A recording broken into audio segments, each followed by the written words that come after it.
बच्चों, स्वागत है आपका मीनू गर्ग की ऑनलाइन क्लासेस में। आज आप संस्कृत विषय के अंतर्गत कक्षा 7 का पंचम पाठ पढ़ेंगे, जिसका शीर्षक है पंडिता रमाबाई अर्थात विदुषी रमाबाई। विदुषी कहते हैं विद्वान महिला को विदुषी कहा जाता है। पंडिता रमाबाई हमारे देश की प्रसिद्ध समाज सुधारक एवं विदुषी महिला थी। वह अपने समय की प्रथम महिला थी जिन्होंने संस्कृत भाषा में पांडित्य प्राप्त कर लिया था, अर्थात मतलब बहुत विद्वान हो गई थी वह संस्कृत विषय में। इस पाठ में पंडिता रमाबाई द्वारा देश की असहाय बालिकाओं एवं महिलाओं के लिए किए गए कार्यों का वर्णन करते हुए उनका जीवन परिचय दिया गया है। तो आइए देखते हैं पंचम पाठ पंडिता रमाबाई। स्त्री शिक्षा क्षेत्रे अग्रगण्या पंडिता रमाबाई 1858 तमे ख्रीष्टाब्दे जन्म अलभत।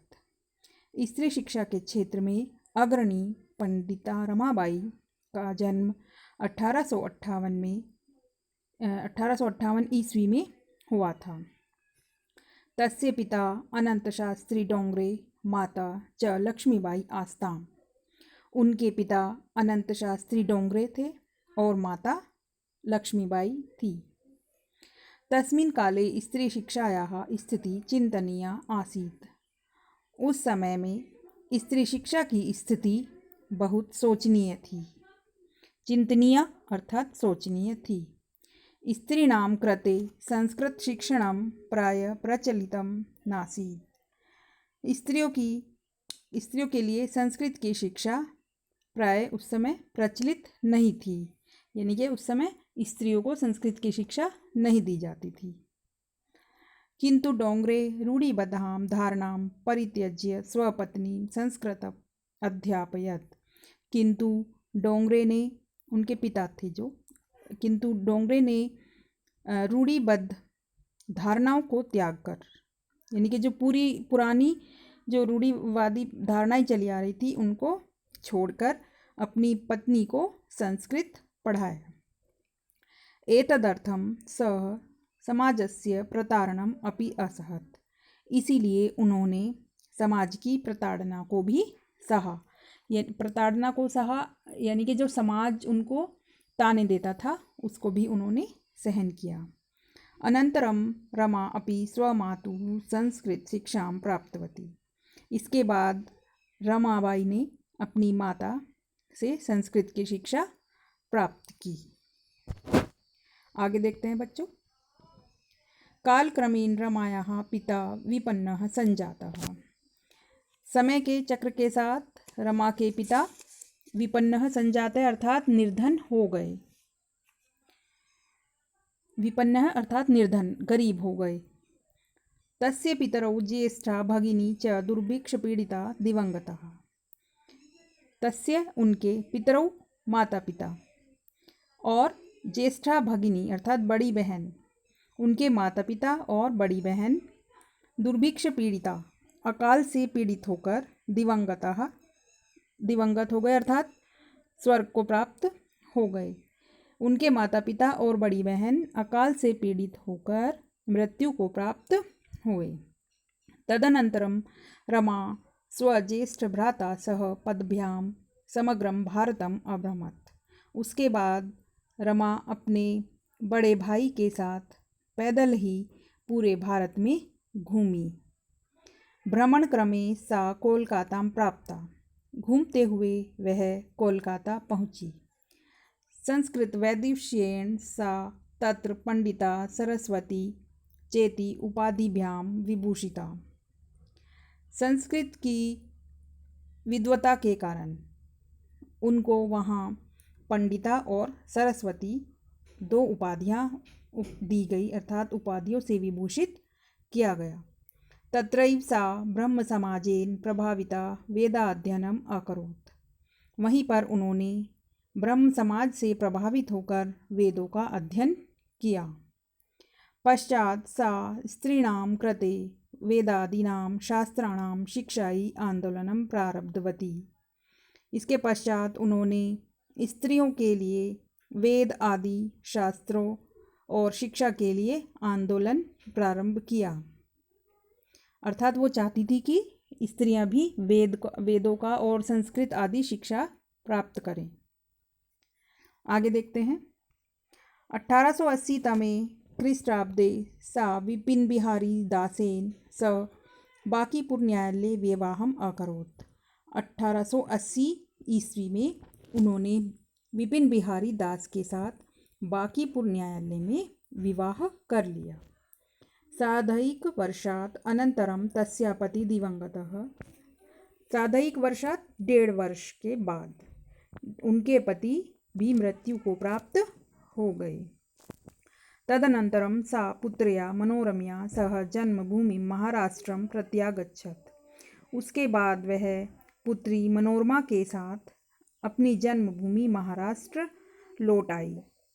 नारीणां सम्मानाय शिक्षायै च सा स्वकीयं जीवनम अर्पितवती। नारियों के सम्मान के लिए और शिक्षा के लिए उन्होंने अपना जीवन समर्पित कर दिया। हंटर शिक्षा आयोगस्य समक्षम नारी शिक्षा विषये सा स्वमतं प्रस्तुतवती। हंटर शिक्षा आयोग के समक्ष नारी शिक्षा के विषय में उन्होंने अपने मत प्रस्तुत किए। सा उच्च शिक्षार्थम इंग्लैंड देशम गतवती। वह उच्च शिक्षा के लिए इंग्लैंड देश भी गई।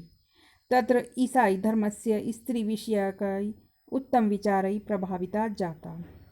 वहाँ ईसाई धर्म के द्वारा स्त्रियों के विषय में उनके उत्तम विचारों को सुनकर वह प्रभावित हो गई।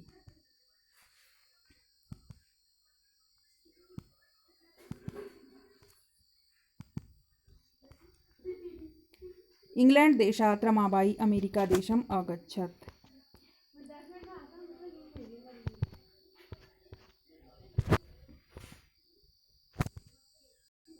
इंग्लैंड देश से रमाबाई अमेरिका देश गई।